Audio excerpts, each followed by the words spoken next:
Assalamualaikum Ustaz. Waalaikumsalam. Berkaitan dengan kirim Al-Fatihah, apakah Nabi ngirim Al-Fatihah untuk istrinya Siti Khadijah? Apakah Nabi ngirim Al-Fatihah untuk Ja'far saudara kembarnya? Apakah Nabi para sahabat kirim Al-Fatihah? Supaya kami paham Pak Ustadz.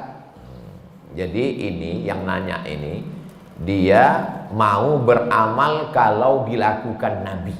Kalau nggak dilakukan Nabi, nggak mau. Nggak apa-apa, bagus.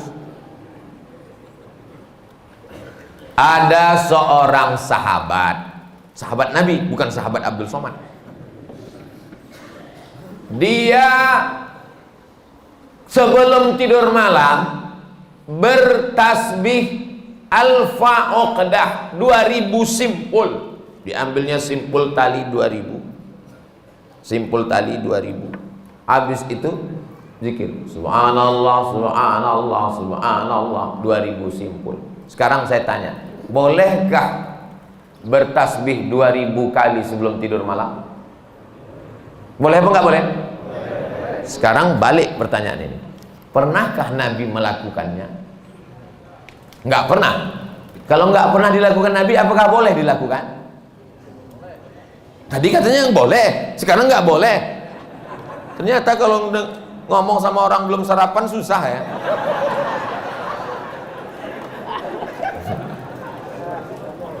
Oke, contoh kasus yang kedua. Ada seorang imam mazhab. Tadi yang bertasbih 2000 kali sebelum tidur itu sahabat Nabi, namanya Abu Hurairah. Sahabat Nabi. Di mana bisa dibaca biografinya? Dalam kitab Syiar A'lam An-Nubala. Siapa yang nulis? Imam Az-Zahabi, Imam Ahlus Sunnah wal Jamaah.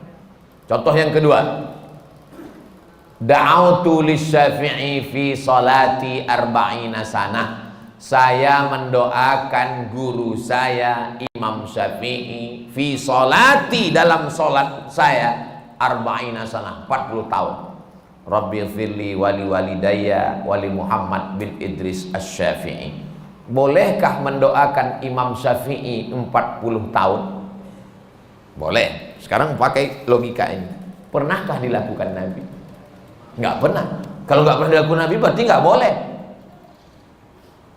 Ini pertanyaan tingkat tinggi.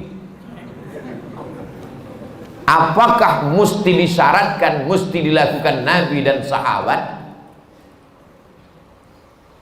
Puasa Nabi Daud, pernahkah Nabi melaksanakan puasa Nabi Daud secara berterusan? Yasumu yauman wa yuftiru yauman? Enggak pernah, tapi Nabi memujinya.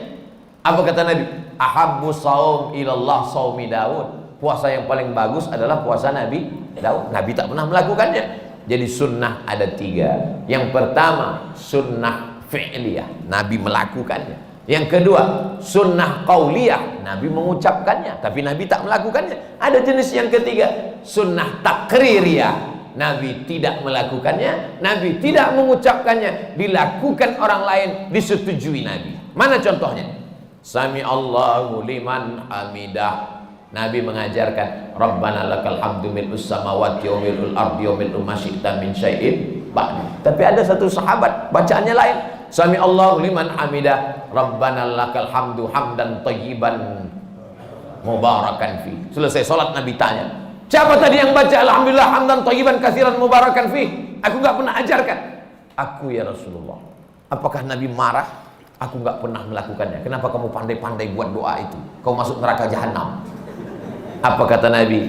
Apa kata Nabi? Ra'aitu bid'an wa salasuna malakan yabtadirun. Aku lihat 39 malaikat turun dari pintu langit ingin mencatat doa yang kau baca. Enggak pernah dibaca Nabi. Begitu juga dengan Allahu Akbar kabira, diriwayatkan oleh Abdullah bin Umar bin Khattab. Nabi mengajarkan Allahumma ba'id baini wa baina khataayaya kama ba'adta bainal masyriqi wal maghrib. Sahih Bukhari. Allahu Akbar kabira ada juga dalam Sahih Bukhari. Nabi tidak pernah mengucapkannya. Siapa yang membaca itu? Sahabat. Allahu Akbar. Tiba-tiba ada sahabat di belakang. Allahu Akbar kabira walhamdulillahi katsira wa subhanallahi bukratan wa asila. Titik. Wajah tu wajhiyya itu iftitah lain.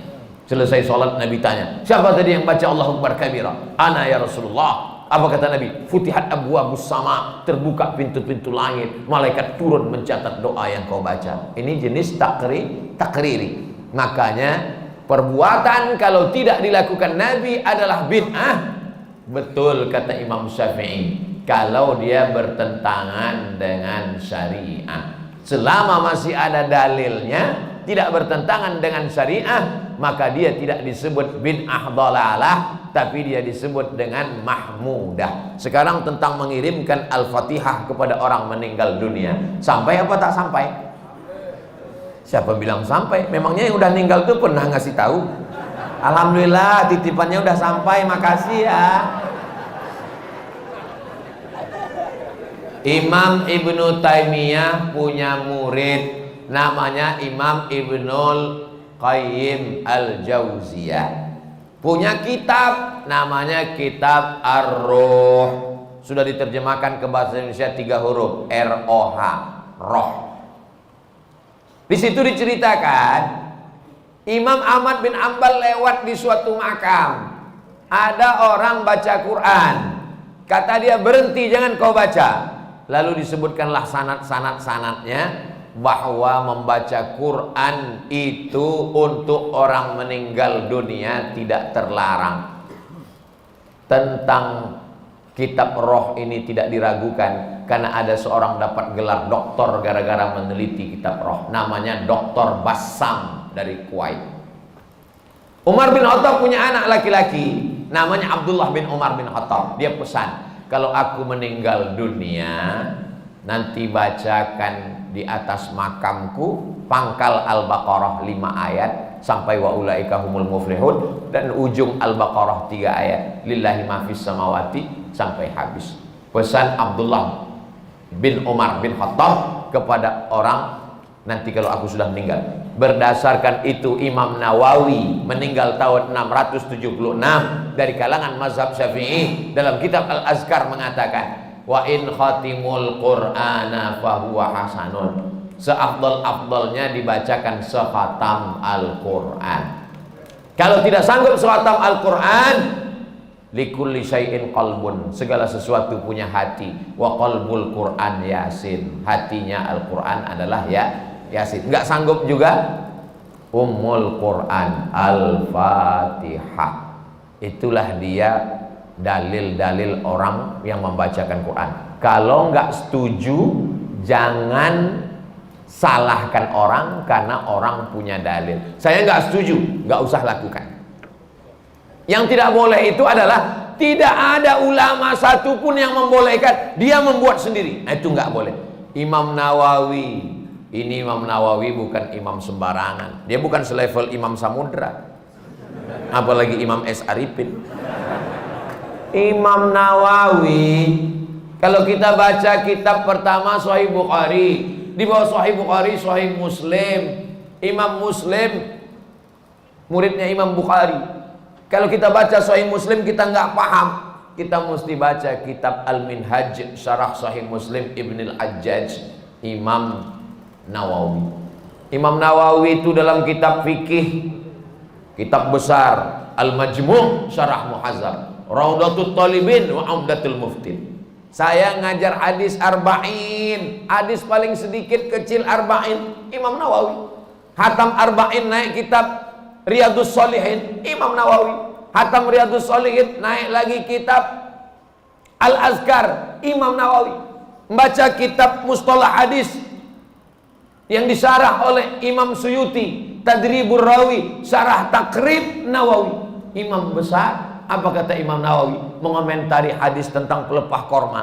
Nabi membelah pelepah korma, ditusukkannya ke makam. Apa kata Nabi? Kalau tasbih pelepah korma saja sampai, apalagi bacaan Quran orang beriman. Nah, jadi pertanyaan ini memang simple, tapi ini ingin menggali dan menguji isi kepala Abdul Somad. Enggak apa-apa. Kalau nggak setuju, nggak usah lakukan. Tapi jangan salahkan, karena nanti takutnya di akhirat ketemu dengan Imam Nawawi malu.